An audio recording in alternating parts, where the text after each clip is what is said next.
자, 오늘은 부사에 대해서 배울게요. 부사라는 거는 부연 설명하는 말이기 때문에 문장에서 반드시 있어야 하는 아이는 아닙니다. 그래서 뭔가를 양념과 같은 역할을 한다라고 보면 되겠고, 부연 설명하는 말이다. 그래서 우리나라 말로 하게 되면은 뭐뭐하게, 아름답게, 뭐죠? 매우, 뭐 이런 것들, 많이, 잘 이런 것들이 전부 다 부사에 들어간다라고 보시면 되겠습니다. 부사를 만드는 방법은 100% 그런 건 아니지만 형용사에다가 ly를 붙이면 됩니다. 예를 들어서 여기 보면 happy 같은 경우는 행복한이라는 형용사죠, 그렇죠? 이렇게 써요. 그래서 얘가 이름이 행복한이기 때문에 니은 받침의 형용사인데 이 아이가 행복하게 이렇게 말을 하고 싶다. 그럼 부사로 말하고 싶다 하면은 ly를 붙입니다. 근데 y가 있는 경우는 y를 i로 고치고 ly를 해야 되기 때문에 이 같은 경우는 이런 식으로 모양이 바뀐다라고 보시면 되겠어요. 그래서 Mary danced 해서 Mary는 춤을 춥니다 라고 해서 1형식 문장입니다. 주어와 동사만으로 이루어진 문장을 1형식이라고 하는데 춤을 추긴 추는데 행복하게, 기쁘게, 즐겁게 춘다라고 해서 이 동사를 조금 더 꾸며주고 싶은 거야. 그때 우리가 부사를 쓴다라고 이해하시면 될 것 같아요. 그래서 부사는 뭔가를 꾸며주고 풍성하게 해주고 구체적으로 바꿔주는 말이다 라고 보면 되겠습니다. 근데 기본적으로 선생님이 ly에 붙이면 된다고 했는데 어떤 아이들 같은 경우는 본인이 형용사도 되고 본인이 부사까지 됩니다. 예를 들어서 fast 같은 경우는 빠른도 되고요. 빠르게도 되는 거예요. 빠른이 된다는 거는 형용사라는 거고 빠르게가 된다는 거는 부사라는 겁니다. 예를 들어서 저 아이는 엄청 빨라 라고 하게 되면 she is fast 이렇게 쓰거나 또는 그녀는 엄청 빠르게 달리는 주자야 라고 했을 때 she's a fast student 또는 뛰는 사람 runner 이렇게 쓰면 되겠죠. 그랬을 때 이 fast의 위치를 보게 되면 비동사 뒤에 써서 빠르니 빠르게가 됐고요. 얘가 형용사입니다. 또한 fast가 명사 앞에 써서 명사를 꾸미는 구조. 빠른 달리기 하는 사람, 빠른 주자 이렇게 꾸며주죠. 그래서 얘가 형용사 역할을 하는 거야. 근데 그 남자애가 엄청 빠르게 뛰어. 그렇게 되면은 그는 하면 he고요. 뛴다가 run이죠. 그런데 빨리 뛰기 때문에 fast 이렇게 쓸 수도 있다는 겁니다. 그러면 여기 있는 fast는 여기 있는 fast와 다르게 부사가 되는 거예요. 그 이유는 일반 동사죠.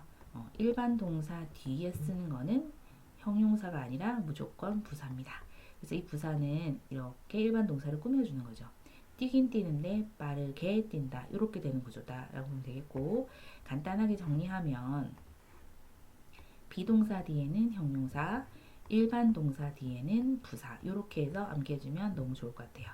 그래서 어떤 단어는 본인이 뜻이 두 개 다가 돼요. fast, 빠른, 빠르게. early, 이른, 이르게. hard, 여기 있죠. 단단한, 어려운, 열심히 하는, 열심히. late, 늦은, 늦게. 근데 시험에 잘 나오는 게 뭐냐면 여기 오면 late에다가 ly를 붙이는 거야. 그러면은 lately가 되죠. 근데 lately는 완전히 다른 뜻을 갖고 있는 말입니다. lately는 최근에라는 부사가 돼요. 그래서 얘는 늦은 늦게가 되는 거고 lately는 완전히 다른 단어이므로 시험이 잘 나와서 기억해 주면 좋을 것 같고요. high는 높은 높게 outside 밖에서 다 되는 겁니다. 또한 시험이 잘 나오는 거. 이 hard 같은 경우는 본인이 형용사 부사 다 된댔잖아. 근데 여기 ly 붙게 되면은 hardly가 되죠. hardly가 되는데 이것도 완전히 얘랑은 다른 뜻의 새로운 부사가 됩니다. 이 아이 뜻은 뭐냐라고 하면 거의 뭔가를 하지 않는 거의 무엇을 하지 않는 이라는 뜻의 부사가 되겠습니다. 그래서 완전히 다른 거기 때문에 early, fast, hard, late, high, outside 특징을 잘 이해하면 좋겠어요. 자, 그 다음에 우리가 뭔가를 항상 한다. 내가 항상 뭐 핸드폰을 한다. 뭐 항상 물을 마신다. 이런 것들 100% 하는 거를 우리가 always를 써서 표현합니다. 또는 보통 한다 할 때는 usually, 자주 한다 often 또는 often, 가끔 한다 sometimes, 거의 안 한다 seldom. seldom이 하나 추가로 쓰세요. 선생님 아까 말했던 누구? 그렇죠. hardly. hardly도 seldom과 똑같은 뜻으로서 빈도부사, 거의 뭐하지 않는 이런 뜻이고, 거의 제로에 가깝게 안 한다 할 때는 never를 씁니다. 이런 아이들을 우리가 빈도부사라고 하고요. 빈도부사는 얼마나 자주 하는지를 나타내는 부사라고 이해하면 좋겠고, 이 아이의 특징이 있어요.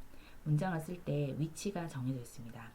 원래 부사라는 거는 자유로운 아이기 때문에 문장 맨 앞에 써도 되고 문장 맨 뒤에 써도 되고 뭐 동사 앞에 써도 되고 그래요.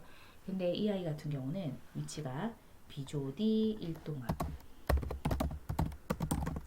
비조디 일동합 이렇게 외워주면 좋겠습니다. 비조디 일동을 맞춰서 얘를 쓰라는 거야. 무슨 말이냐? always가 항상이라는 100%를 나타내는 말이잖아. 항상이라는 뜻인데 이 아이는 비동사 뒤에 이렇게 씁니다. 또는 often이라는 거는 우리가 종종 자주라는 뜻인데 이 아이는 여기 있는 일반 동사 앞에 쓰는 겁니다. 그래서 문장이 He's always late, I often go there 이렇게 된다라고 보면 되겠죠. 자, 문제를 풀어봅시다. 부사에 동그라미 하세요 라고 했는데 2번에 보면 and 주어, 말했어요 동사, 어떻게 말했는데 화나게 말했어요. 화내면서 말했어요. 그래서 여기가 angrly가 부사겠고요. 그렇죠? 우리말과 해석이 같도록 부사를 한번 골라보세요 라고 했는데 he studies 하면 그는 공부합니다. 이렇게 됐죠? 열심히가 없단 말이야. 열심히는 hard가 됩니다. 얘는 거의 뭐뭐 하지 않으니라는 뜻이기 때문에 절대 답이 아니죠. 6번 I go to bed. 나는 간다 침대에. 즉 나는 자러 간다. 늦게가 나왔어요. 선생님 늦게는 late라고 했죠. 그래서 late 해주시고 여기에 ly 붙은 거는 부사가 아니라 이 아이 본인이 부사가 되는 거고 얘는 최근에 라는 새로운 뜻이다 라고 이렇게 이해하면 되겠습니다. 빈도부사라는 거는 얼마나 자주를 나타내는 부사인데 그 아이 위치는 비조디 어디? 그렇죠. 일동합이라고 했어요. 그러면은 이렇게 일반 비조디 비동사 조동사 뒤니까 이렇게 썼죠. 그 다음에 썼죠. 일반 동사 앞 같은 경우는 일반 동사 앞에 sometimes를 넣으면 됩니다. 그래서 Jessica sometimes watches TV at 7:30 이렇게 되는 거고 비동사 뒤에 써야 되기 때문에 3번 always를 넣으면 됩니다. 자, 그 다음에 형용사를 부사로 한번 고쳐보세요. 보통 ly 붙입니다. 그래서 bad 같은 경우는 나쁜, 나쁘게, 심하게 할 때는 badly가 되는 거죠. 이렇게 하게 되면 되겠고요. 정리합시다. 대부분 부사라는 거는 형용사 뒤에 ly를 붙이면 되는 거예요. 그러면 변신합니다. 근데 문제는 본인이 둘 다 역할을 하는 경우 늦은, 늦게 할 때는 late, 높은, 높게 할 때는 high. 문제는 형용사와 부사가 모양이 완전히 다른 거. 우리가 좋은 할 때는 good, 잘 할 때는 well이 됩니다. 자, 빈도부사 쓰게 되면 항상이라는 거는 always, 보통이라는 거는 usually, 가끔이라는 거는 sometimes, 전혀 아니다 할 때는 never 이렇게 되겠죠. 빈도부사 위치는 비동사, 조동사 뒤, 일반 동사 앞에 위치합니다. 그래서 배치노트 할 때는 여기 나와 있는 거 기준으로 해서 문장을 써서 그렇게 정리해 볼게요.